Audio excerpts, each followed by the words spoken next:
Hey there, comic fans. You're watching Comic Yahud, and today, we're kicking off Chapter 5 of Tintin and the Dark Island. Let's roll. Suddenly, the package crashes down, striking Müller and sending him sprawling to the ground, while Tintin watches in shock.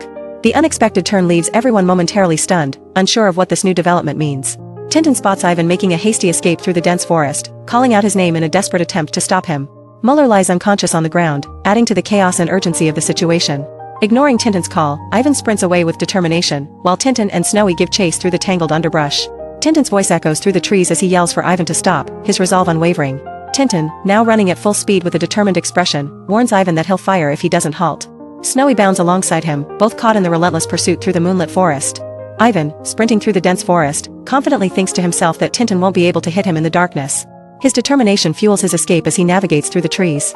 Tintin, undeterred, raises his voice in a stern warning as he continues to chase Ivan, his focus unwavering. Snowy races beside him, their steps synchronized in pursuit. Suddenly, Tintin steps on a rake hidden in the grass, causing it to spring up and startle him, accidentally firing his gun.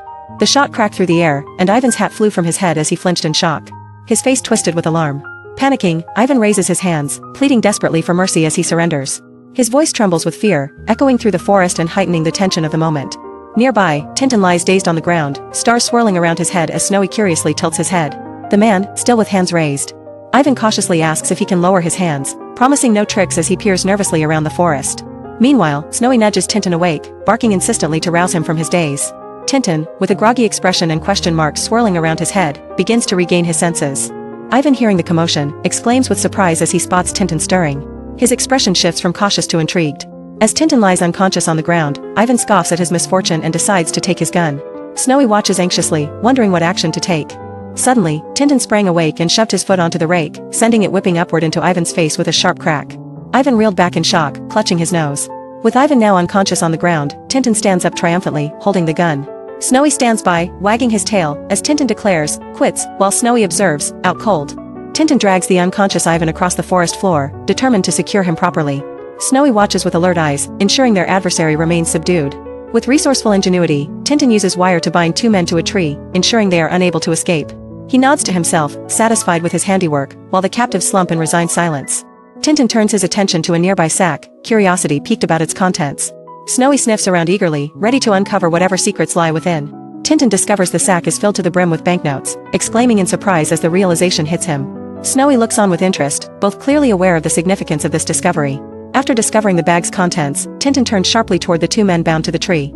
Fixing them with a stern gaze, he accused them of being forgers, while Snowy barked at their feet, echoing his master's judgment. Determined to uncover more, Tintin decides to search for the other two sacks, setting off through the dense foliage. Tintin spots one of the sacks lying on the forest floor, half hidden among the trees, and approaches it with Snowy by his side. His voice is filled with a mix of excitement and curiosity as he points it out. As Tintin reaches down to inspect the sack, sudden sounds of eek and ow pierce the air, startling both him and Snowy. Tintin looks around in surprise. Emerging from the bushes, two men sprint away with haste, clutching what appears to be another sack.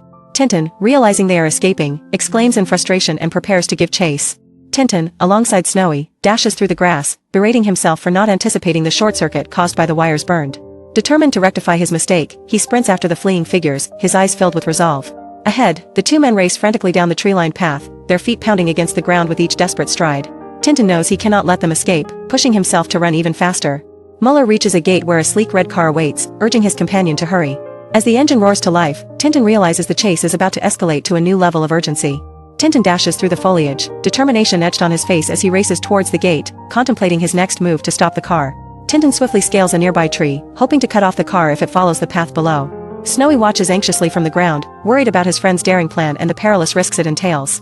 Perched atop the wall, Tintin steadies himself and peers ahead, his heart pounding with the thrill. Spotting the car in the distance, ready to act on his bold strategy, Tintin crouches atop the wall, murmuring to himself as he watches a sleek red car approach, calculating the right moment to leap. His eyes narrow with focus, determined to execute his plan flawlessly. In a swift motion, Tintin pushes off the wall, but his confident leap turns into a stumble as he exclaims in surprise. His arms flail as he descends, trying to regain balance before reaching the car's roof. Instead, he crashes to the ground beside the car, colorful stars swirling around his head from the impact. The car speeds away, leaving Tintin momentarily dazed, yet still resolute in his mission. Snowy trots over, unimpressed by Tintin's acrobatics, questioning why he didn't use the gate. Tintin shakes his head as he gathers himself up from the ground. Tintin stands, frustrated at letting the car escape right under his nose, while Snowy humorously retorts about how close it really was. Hearing the sound of another car approaching, Tintin quickly decides to stop it, hoping for a chance to continue the chase. Snowy follows closely. Tintin, determined to continue the chase, waves down a red car and explains to the driver about the crooks up ahead. The driver, intrigued by the adventure, invites Tintin to jump into the caravan, while Snowy eagerly waits by his side. As the car and caravan begin to move, Tintin peers out the window, noting their lack of speed with a touch of humor.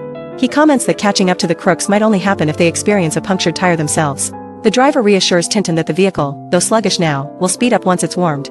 With rolling hills in the background, Tintin holds on, hopeful the chase will soon gain momentum. As the car powered up the hilly path, the trailer carrying Tintin jolted and broke free, sending him lurching in surprise.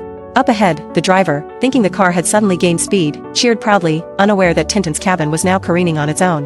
The caravan, now unhitched, hurtled downhill with alarming speed, swerving wildly as it gathered momentum. Inside, Tintin clung on desperately, realizing they were completely at the mercy of the runaway vehicle. The runaway caravan slammed into the roadside fence, shattering the wooden posts into flying splinters. Tintin clung on tightly inside as the structure groaned under the impact, pieces of timber crashing against the sides. The runaway caravan finally came to a halt as it slammed into an apple tree, shuddering to a stop. Tintin and Snowy were thrown clear by the impact, landing amidst a shower of falling apples that scattered across the grass. Snowy, dazed by the impact, finds himself surrounded by fallen apples, one landing squarely on his head.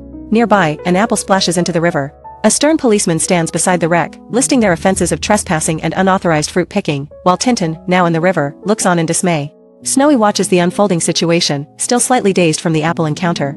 After the incident, Tintin walks alongside a country road with Snowy at his side, acknowledging the impossibility of catching the car up now. Suddenly, Tintin hears the rumble of a car approaching from behind, making him turn around in surprise. The vehicle speeds towards him, its headlights glaring in the afternoon light. Tintin hurried to the roadside, thrusting out his thumb with determination. His eyes darted toward the approaching traffic, silently willing a car to stop and offer him a chance to continue the chase. Tintin, now in a passing car with Snowy at his side, leaned forward with determination. The countryside blurred past as he urged the driver to press on, continuing their pursuit of the fleeing vehicle. As they continue, Tintin notices an alarming sight ahead. A car crash disrupts the otherwise peaceful road. The words "look," a smash echo. Arriving at the scene, Tintin sees the familiar red car involved in the accident, sparking concern. Great snakes. It's their car. Will you drop me here, please, he exclaims, preparing to get involved and uncover what happened. A passerby informs Tintin that the car's occupants escaped unharmed and headed towards the railway station. Tintin's mind races as he realizes there's no time to lose. With Snowy by his side, Tintin dashes through, his heart pounding with each step. He knows he must catch up before it's too late. Reaching the station, Tintin spots the train and exclaims they are about to board. His determination intensifies, pushing him to quicken his pace. Tintin races up the stairs of the bridge, urging Snowy to hurry as the train begins to move, its engine humming with life. As they reach the top of the bridge, Tintin leans over, assessing the situation below as Snowy looks on with a questioning gaze. The train rolls forward, and Tintin's resolve is as firm as ever, ready to take his next daring step. With a determined leap, Tintin begins jump down towards the train, encouraging Snowy to follow, while Snowy hesitates with a look of concern. Tintin lands with a thud, and Snowy's worried expression suggests he's seen this brave yet risky act before. Panting slightly, Tintin exclaims with relief, "I made it," this time, as Snowy lands beside him, stars dancing around his head from the rough landing. Tintin quickly gets on his feet, adjusting his balance on the moving train, while Snowy follows closely, both looking ahead with focus. Tintin's eyes widened in shock as he realized the train ahead was thundering straight toward a tunnel. Snowy barked sharply beside him, sharing his master's alarm at the sudden peril. Tintin clings to the roof of the speeding train, gripping a metal fixture tightly as Snowy struggles to stay balanced beside him. The roar of the approaching tunnel fills the air, amplifying their perilous situation. The train plunges into the darkness of the tunnel, the tracks stretching endlessly into the void. The world outside vanishes, leaving only the echoing rumble of wheels on steel. Tintin's voice echoes as he remarks on the length of the tunnel, while Snowy grumbles about the unpleasant smell. Their voices are small against the vast, echoing darkness surrounding them. The train emerges from the tunnel, its powerful engine roaring as it speeds along the tracks, leaving the darkness behind. The sunlight glints off the metal sides, adding a brief moment of warmth to the chilly atmosphere. Tintin, covered in soot from the tunnel, kneels on top of the train, clutching a cap while Snowy barks in amusement. He laughs at the irony, knowing how ridiculous they must look in this precarious situation. Tintin carefully climbed down from the roof of the speeding train, gripping the rear handrails tightly.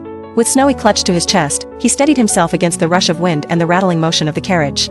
At last, Tintin spotted a door and pulled it open, seizing his chance to get inside the speeding train. With Snowy clinging to him, he braced himself to step into the carriage and out of the rushing wind.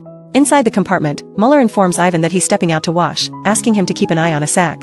Ivan with the newspaper nods in agreement, seemingly unconcerned. Müller walks purposefully down the corridor as he heads towards the washroom. Each step echoes softly, hinting at his intent focus on the task ahead. Suddenly, Tintin appears at the end of the corridor, his face filled with alarm as he spots Müller. Snowy follows closely, their presence startling Müller into a flurry of anxious thoughts. Without hesitation, Müller breaks into a run, his expression tense as Tintin shouts after him, urging him to stop. Snowy races alongside Tintin, both determined to catch up. As the chase continues, a man with a pipe steps into the corridor, bewildered by the commotion. The man asks, "What's going on?" Tintin crashes into the man, sending both of them stumbling as stars swirl around their heads. The collision leaves both surprised and momentarily disoriented. As the man with the pipe tries to regain his balance, another gentleman grabs Tintin's arm, urging him to step aside. Tintin, trying to disentangle himself, notices the pipe man's glasses have flown off, emphasizing the pandemonium around them. Meanwhile, in another compartment, Müller urgently tells Ivan to leave, warning him that Tintin is on the train. The seated Ivan, puzzled yet intrigued, holds on to his newspaper, questioning the urgency of the situation. Müller and Ivan sprint down the corridor of the train, clutching bags tightly as they dart past the alarm sign. Bursting into the dining car, they weave through startled passengers, who watch with a mix of confusion and curiosity. The tension mounts as they navigate the crowded space, their goal clearly in sight yet fraught with obstacles. Meanwhile, Tintin dashes down the train corridor, frustration etched on his face as he mutters about the endless questions delaying him. His resolve is palpable as he races forward, knowing that each second counts in the unfolding drama. Tintin weaves through a bustling dining car, apologizing as he bumps into diners, his focus unyielding despite the clattering cutlery around him. A waiter offers a dish, oblivious to the chaos, as Tintin's determination propels him forward. That's the end of this chapter. If you're enjoying the story, continue to the next one and don't forget to like and subscribe for more comic adventures on Comic Yahud.